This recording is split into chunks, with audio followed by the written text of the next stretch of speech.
Ever been called ungrateful for simply protecting what you've built with your own hands?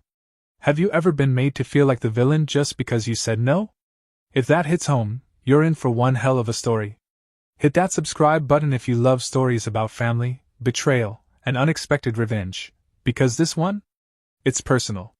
And it starts with my dad slamming his hand on the table so hard, the salt shaker jumped. The day started like any other. I had just closed another deal for my business, a boutique digital marketing firm I built from scratch. No outside funding, no partners, just me and my laptop in a cramped studio 5 years ago. I've hustled for every cent, every client, every ounce of credibility. So when my dad called for a family meeting, I had no idea the ambush they had planned. We sat around the dining table, Mom making nervous eye contact, my brother Derek scrolling on his phone like he owned the place, and Dad sipping his black coffee like it was war fuel. Then Dad cleared his throat and dropped the bomb. "We've been thinking," he said, his tone already loaded. "It's time you brought your brother into the business. You're doing well now. It's only fair." I blinked. "Brought him in how?" Dad leaned forward. "Add him to your business account. Make him co-signer. Let him learn. He's your brother." It felt like the air had been sucked out of the room. Derek smirked like he was already spending my money. I laughed lightly at first. "Absolutely not." That's when Dad slammed the table. "You're selfish," he barked. "Ungrateful. Everything you have is because of this family." "No," I replied, my voice shaking but steady. "Everything I have is because I worked for it while Derek slept in until noon. You want me to give him access to years of blood and sweat?" "No." The room went silent except for the sound of my own pulse. Mom looked like she might cry. Derek rolled his eyes. Dad was livid. And for the first time in my life, I didn't flinch. They didn't just want my help. They expected my sacrifice.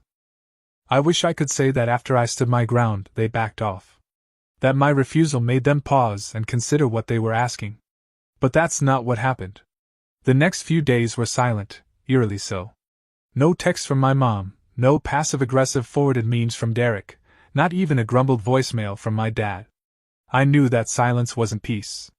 It was the calm before the storm. And I was right. On Sunday, I got a text from my mother. "Family dinner. Be here. No excuses." I knew what that meant. They were going to try again. And they weren't coming to ask. When I arrived at the house, the air felt heavier than usual. The smell of roast chicken filled the kitchen, but it couldn't cover the stench of tension. Derek was already seated, grinning like this was some inside joke I wasn't in on. Mom was nervously folding napkins she'd already placed on the table. And Dad, he was in his seat at the head of the table, arms crossed, waiting. "Sit," he said. No hello. No warmth. I sat. Not because I owed them anything, but because I needed to see where this was going. "We've discussed it," Dad started. "And we've made a decision." My brow furrowed. "We?" Mom's hands trembled. "Honey, please. Just listen." Dad leaned forward. "Either you add Derek to the business or you're on your own. No family. No help. No inheritance. Nothing." I stared at them. Was this real? "You want to blackmail me with a fake inheritance we both know doesn't exist?" Dad's eyes narrowed. "You think you're better than this family? You'd be nothing without our support." I stood up. "What support, Dad? The years you told me marketing was a joke? The years you told me to get a real job like Derek, who's worked a grand total of 7 months his whole life? I built my company alone. I don't need your money. I never have." Mom burst into tears. "Please don't tear this family apart." "I'm not," I said. "You are. By asking me to hand over my life's work to someone who doesn't even want to work." Derek finally spoke up, with that smug tone that made me want to scream. "You're being dramatic. It's just a business account. I wouldn't even touch anything unless I needed to." I laughed. "Exactly. You touch it the second you needed to." That's when I knew. This wasn't about family. This was about control. They saw my success as their entitlement. And when I didn't play along, I became the villain. I walked out that night. No hugs. No apologies. Just my keys in my hand and the sound of my father yelling behind me. "Don't bother coming back until you fix your attitude." Days passed. Then weeks. The silence grew louder. I buried myself in work. My team didn't know the details, but they could tell something had changed. I was colder, sharper, more focused than ever. And more paranoid, too. That's when it started. Tiny little things that told me this wasn't over. An email from my accountant. Just confirming you wanted to authorize a second user on your business account? What? I called immediately. No. Absolutely not. He paused. I figured. The request came from someone claiming to be your business partner, Derek Caldwell. I felt the rage boil in my chest. Derek didn't even try to hide it. Then came the second blow, a post on Facebook from my mother, visible to our entire extended family. Some people forget who was there for them when they had nothing. Sad to see how success can make someone so cold-hearted. We only asked for fairness. Fairness? I'd never felt more alone. Family events happened without me. Birthdays. Holidays. Even a cousin's wedding I helped pay for back when I had nothing. They invited Derek, but not me. The worst part wasn't being cut off. It was being recast. I had become the story they told each other when they needed someone to blame. The selfish daughter who let money change her. I cried. Not because I missed them, but because I realized I never really had them. They didn't know me. They never had. And yet I was still trying to prove myself worthy of their approval, even after everything. Until one day I stopped. It was a Thursday morning when I got the call from a longtime client. Hey, I just wanted to check. Did your brother join your firm?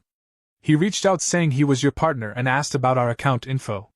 It seemed off. I nearly dropped my coffee. No, I said through gritted teeth. He is absolutely not affiliated with my company. Please ignore anything he says. The client paused. He also mentioned something about restructuring? Honestly, it gave me the creeps.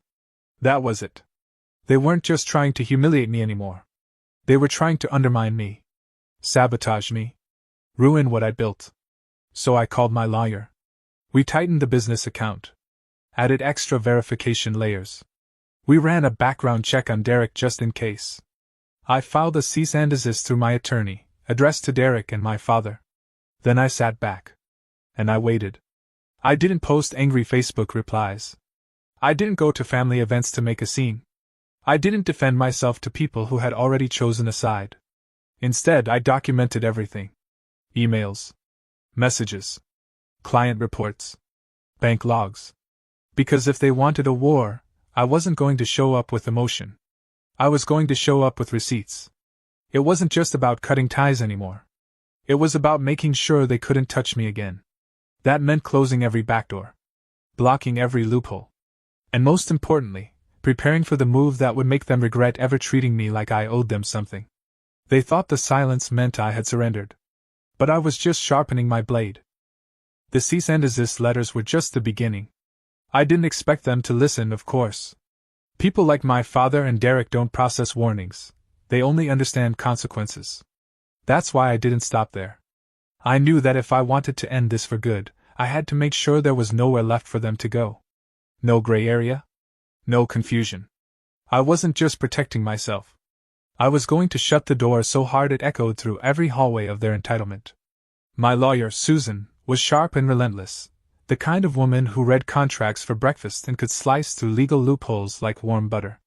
She didn't blink when I told her I suspected my family was impersonating me to sabotage my client relationships. They've overstepped, she said. But we're going to make sure they regret it. First, we conducted a full audit of my company's digital infrastructure.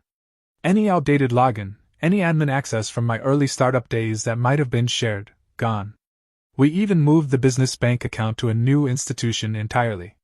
A new EIN, new tax documentation. Everything fresh, clean, and untraceable from any past digital fingerprints they might have tried to mimic. But the true weapon wasn't in changing things. It was in what I chose to reveal publicly. I waited for the right moment, Derek's birthday.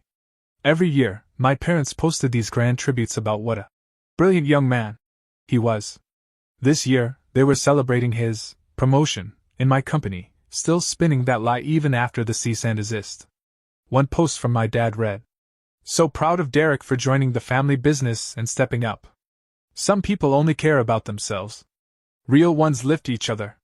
The comments poured in from distant cousins, church friends, even former teachers. Finally! So happy for you, Derek! Your daughter should have done this sooner. That was my moment.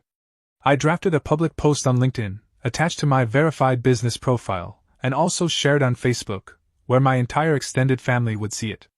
To my valued clients and colleagues, it's come to my attention that individuals unrelated to my business have been falsely claiming affiliation with my company. These individuals have neither employment contracts nor authorization to represent my firm in any capacity. Legal action is underway. If you've been contacted by anyone claiming to be a partner or co-owner, please forward any communications directly to my legal counsel. My business is independently owned and operated. I built it without partners, and I will continue to run it with the integrity it deserves. Thank you for your continued trust. Then, I added the finishing blow in the comments, pinned to the top. Yes, this includes Derek Caldwell. He is not, and has never been, a part of this business. Any claims to the contrary are fraudulent. The aftermath was glorious. The comments went silent. The birthday tributes vanished. Within hours, I received 3 private messages from relatives who had previously unfriended me. I had no idea. They told us you were letting Derek learn the ropes. I'm so sorry. Too little, too late. But the real fallout came 2 days later, when Derek tried to close a deal using my company's name and got slammed with a formal fraud warning from our attorney. The client, a small local chain I'd worked with years ago, sent me the thread he had forwarded to Susan. In it, Derek had written, "I'll be heading operations starting Q3. We'll keep you in the loop as we revise contracts." And the client's reply? That's interesting.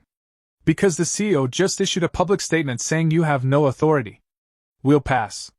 I almost felt sorry for him. Almost. But then my mother called. And that pity evaporated.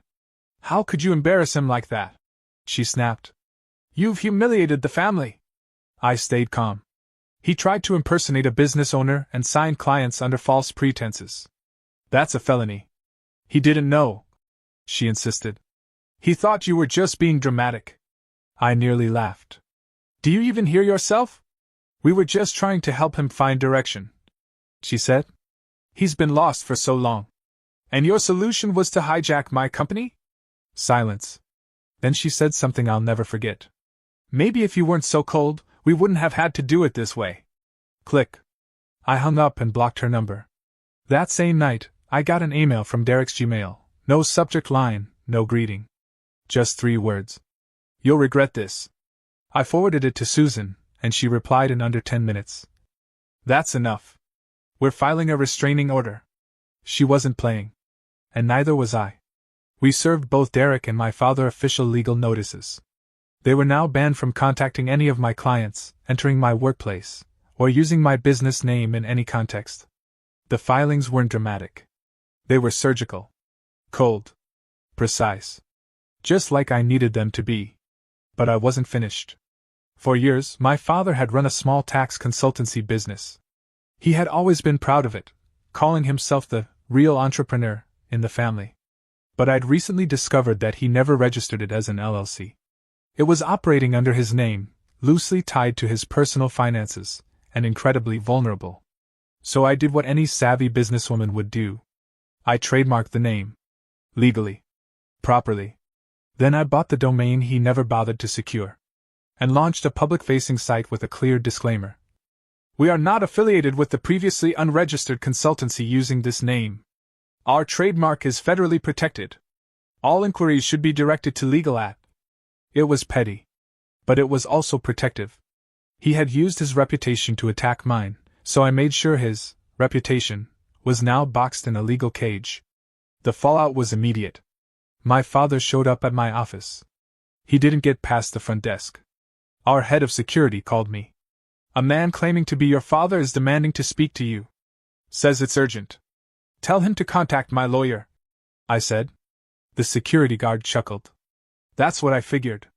He's yelling something about trademarks and stealing. Ironic, I muttered. Very ironic. By the time he left, he had shouted at 2 receptionists, nearly broken a door, and earned himself a trespassing warning. Meanwhile, Derek? He disappeared. Word got out fast that he was blacklisted from even applying at firms that knew my name. I didn't campaign against him. I didn't need to. His arrogance did the job for me. I didn't gloat. I didn't throw parties. I just worked. And quietly, piece by piece, removed them from every crevice of my life. Then one day, I received a letter. Not from them. From a mediator. Apparently, they wanted to talk things out and reach a mutual understanding. I didn't respond. There was nothing left to understand. They had made one thing painfully clear. I was only family when I was useful. The moment I asserted boundaries, I became disposable. And then dangerous. And then an enemy. But what they didn't count on was that I had learned to stop explaining myself. To stop apologizing for building something on my own. And to start protecting what was mine without shame. They came for my business account. I gave them consequences. And I was just getting started. 6 months passed. No calls. No emails. No court summons. Just silence. Beautiful, liberating silence. The kind of silence you can feel in your chest, like breathing for the first time after holding it in too long. Like peace finally settling into the spaces where resentment used to live. But peace didn't come easily. It came with scars. My business grew faster than ever. Clients admired the way I handled the crisis. One even said, "The way you protected your brand made me double down on our partnership." That moment stuck with me. I had worried I'd seemed too aggressive or vindictive, but instead I looked strong. Professional. In control. And for the first time in years I finally felt like I was steering my own ship without someone trying to yank the wheel from behind the scenes. But just when I thought the story had ended, life offered me one last page to write.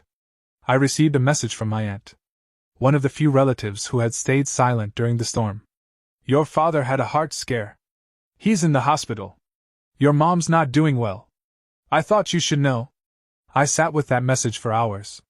I reread it over and over again, trying to understand what I was supposed to feel. Pity? Anger? Closure? I didn't know. But I knew one thing. I had no intention of walking back into that room and playing the role of the dutiful daughter for people who threw me to the wolves when I needed them most. Still, I did something I hadn't done in a while. I drove past the hospital. I didn't go in. I didn't stop. But I looked through the window from my car, and in that moment, I saw my mother in the waiting room, alone. Her hands in her lap. Her phone on the seat beside her. Staring into nothing. And I felt nothing. Not cruelty. Not warmth. Just nothing. It was freeing. That was the final piece. Forgiveness isn't about letting people off the hook. It's about removing the hook from your own skin. And in that moment, I cut the last string they had over me. After that day, I moved forward with full force.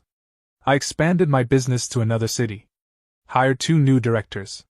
Took on a mentorship program for young women trying to build companies from scratch, just like I had done, alone, in a studio apartment with a second-hand desk and a vision no one believed in but me. I told my story at a conference. Not the petty parts. Not the revenge. The truth. About boundaries.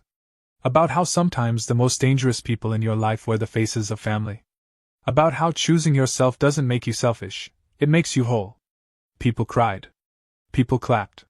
One woman came up to me and said, "Thank you. I thought I was the only one." You're never the only one. You're just the one brave enough to go first. And as for Derek? I don't know where he is. The last I heard, he moved out of state. Tried to start some dropshipping scam. Didn't work out. Shocking, I know. My parents? I never spoke to them again. No letters. No apologies. Just the occasional forwarded email from an old family friend who still hopes we'll reunite one day. We won't. Because reconciliation requires change, and they never wanted to change. They wanted me to shrink. They wanted me to sacrifice. And when I didn't, they tried to burn down everything I built. But the thing about building something from the ground up? You remember every brick. You know where it bends, where it breaks, and where it won't budge. So when they tried to take it from me, I didn't panic. I reinforced the foundation. And when they tried to twist the narrative, I told the truth, out loud, in public and without fear. I wasn't the villain in their story. I was just no longer the victim. They wanted control. I chose peace. And I've never looked back.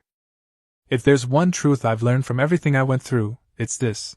The people who demand your sacrifice will never stop asking for more once they realize you're willing to give it. They won't stop at your time, or your money, or your effort. Eventually, they'll want your silence, your success, your soul. And they'll wrap it in guilt and call it family. That's the hardest part to see. Because when the people who raised you start to tear you down, you second-guess everything. You assume you must be the problem. After all, who else knows you better than your own blood? Who else could hurt you so precisely? But that's exactly why their betrayal cuts deeper. It took me a long time to stop thinking in terms of what I owed them.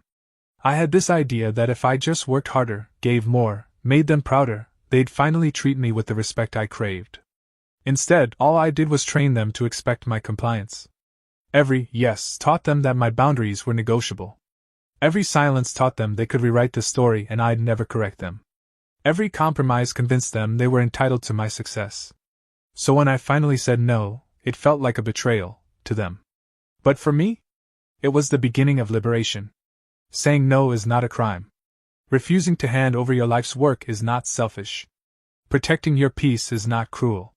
And putting your needs first does not make you the villain. It makes you a person who finally values themselves. I've learned that family isn't defined by DNA. It's defined by respect. By reciprocity. By the space to say no without fear of emotional exile. Anyone who uses love as a bargaining chip does not love you. Anyone who makes their acceptance conditional on your obedience does not respect you. And anyone who tries to control your success instead of celebrating it is afraid of what your independence says about their lack of growth. Once I saw that, I stopped fighting for their approval. I started fighting for my own freedom. And let me tell you, it is the most powerful shift you can make. You don't owe anyone access to what you've built just because they were there at the beginning. You don't owe them a seat at the table if all they've ever done is flip it when things don't go their way. And you certainly don't owe them control over your narrative. What you do owe is honesty to yourself. The truth is, they would have never stopped trying to take what was mine. The moment I allowed it, they would have justified every future overreach as family loyalty. But loyalty that only flows one way is exploitation. So I stopped watering dead plants. And the moment I did, new roots formed. New relationships. New strength. Now I help other women who find themselves in the same boat, torn between obligation and self-preservation. And I tell them what I wish someone had told me years ago. You're not wrong for protecting your boundaries. You're not mean for walking away from people who weaponize guilt. And you're not ungrateful for choosing yourself. Because real love doesn't ask you to bleed just to prove you care. Real love lets you grow, even if that growth takes you in a different direction. So here's my advice to anyone standing where I once stood. Choose yourself. Loudly. Fearlessly. Without apology. Because when you do, you don't just reclaim your power, you reclaim your peace. And that's a legacy worth fighting for.